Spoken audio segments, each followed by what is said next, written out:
Você já imaginou um mundo onde a democracia é descartada, onde a monarquia não é apenas um resquício do passado, mas uma opção viável? E mais, já pensou num mundo sem governos, onde todos vivem num espaço permanente de faça você mesmo? Sua loucura, não é mesmo? Mas para o controverso filósofo e economista Hans Hermann Hoppe, isso não é apenas inimaginável, é preferível. Então, se você está cansado das mesmas ideias repetidas e está pronto para mergulhar em algo completamente diferente, você está no lugar certo. Hoje, nós estamos destrinchando o universo desse provocativo pensador. Prepare-se, pois as ideias dele prometem balançar o barco das nossas concepções mais básicas de política e economia. Você está pronto para essa jornada? Olá, amigos da Velha Sofia. Tudo bem com vocês? Eu sou o professor Cleison e seja bem-vindo ao meu canal. Aqui é onde discutimos sobre a vida, o universo e tudo mais. Bem, Hans Hermann Hoppe tem um relacionamento, digamos, um pouco difícil com a democracia. Ele é como aquele convidado da festa que ninguém esperava, mas que chegou e começou a questionar a playlist do DJ. Hoppe argumenta que a democracia incentiva os líderes a pensarem em soluções de curto prazo, pois estão mais preocupados com a próxima eleição do que com o futuro do país. É como se estivessem numa corrida contra o tempo, para tirar uma selfie no palácio antes que o mandato acabe. Hans Hermann Hoppe é um economista e filósofo alemão-americano associado à escola austríaca de economia. Ele é talvez mais conhecido por suas ideias anarcocapitalistas e suas críticas à democracia como expostas em seu livro Democracia, o Deus que Falhou. Vamos começar com a posse e a conservação. Na democracia, segundo Hoppe, os líderes encaram o país como um almoço grátis, tentando tirar o máximo de proveito dele. É como ter um cartão de crédito sem limites.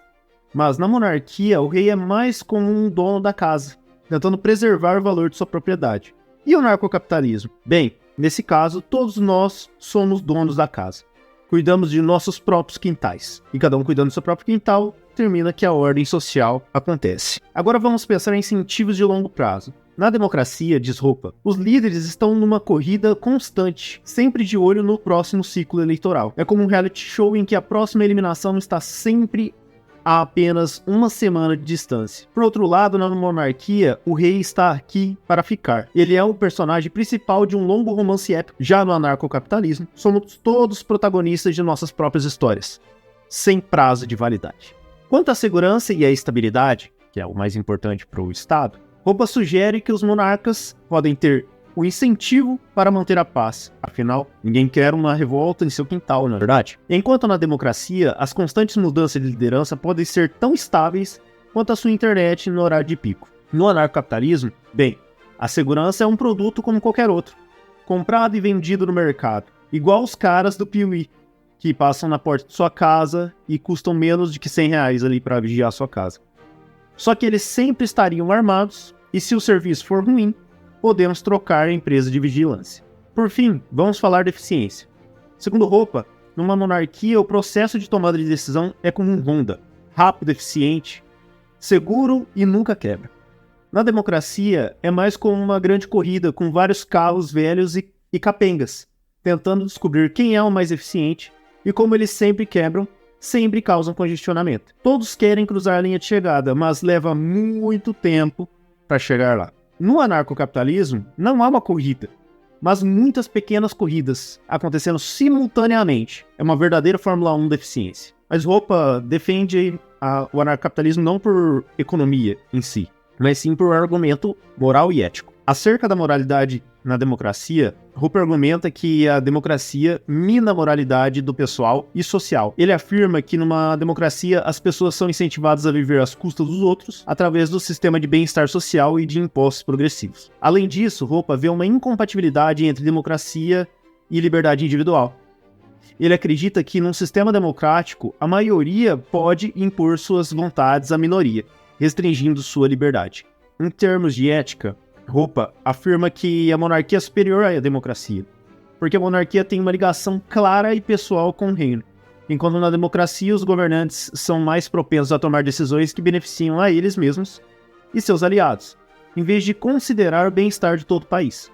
Assim, a monarquia tende a levar aos melhores resultados econômicos e sociais do que a democracia. Hoppe defende o anarcocapitalismo falando de uma ética argumentativa. Hoppe também é conhecido por essa defesa filosófica do anarcocapitalismo.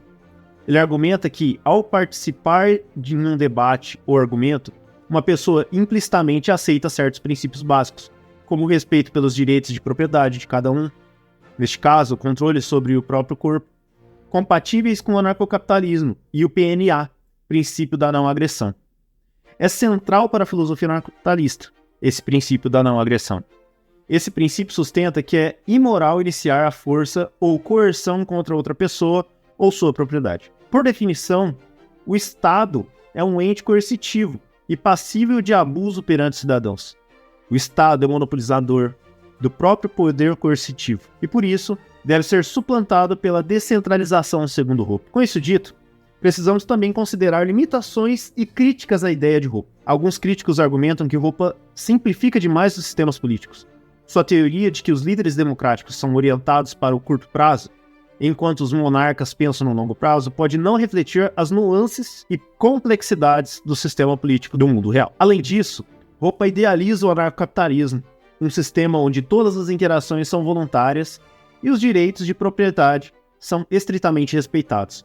E a justiça seria mantida sem um Estado central. Como os menos afortunados ou vulneráveis seriam protegidos em tal sociedade, se eles não têm dinheiro para pagar o sistema de julgamento ou prisional? Também podemos dizer que o Hoppe tem uma visão muito pessimista da democracia. Enquanto a democracia tem seus problemas, também traz muitos benefícios, como a responsabilização dos líderes, a participação cidadã e a proteção das liberdades individuais. Outra crítica aponta para a possibilidade de negligência à empatia social e cooperação nas teorias de Hoppe. Se cada indivíduo estiver apenas cuidando do seu próprio desinteresse, o que acontece com aqueles que não são capazes de competir de forma igualitária no mercado? Por último, as teorias de Hoppe são, em sua maioria, e não possuem uma quantidade substancial de evidências empíricas que os sustentem. Até hoje, não tem nenhum país aí que firmou dizendo que é anarcocapitalista ou libertário, né? Temos aí apenas os protótipos de cidades. Isso significa que, embora suas ideias possam ser intelectualmente estimulantes, elas não refletem a realidade dos sistemas políticos e econômicos do mundo real. Bem, essa foi a nossa viagem através dos mundos paralelos da democracia, a monarquia e o anarcocapitalismo sob o olhar de Hans Hermann Hoppe. Espero que você tenha gostado dessa abordagem filosófica, que é intrigante. Se você concorda com ele, escreva #concordo, e se você não concorda, escreve não concordo. Escreva sua opinião, que é sempre muito interessante de ler, independente do que você pensa. Não se esqueça de dar like e de compartilhar este vídeo com seus amigos. E não deixe de se inscrever no nosso canal para mais explicações filosóficas e econômicas. A gente conta com a sua inscrição. Até a próxima. Até.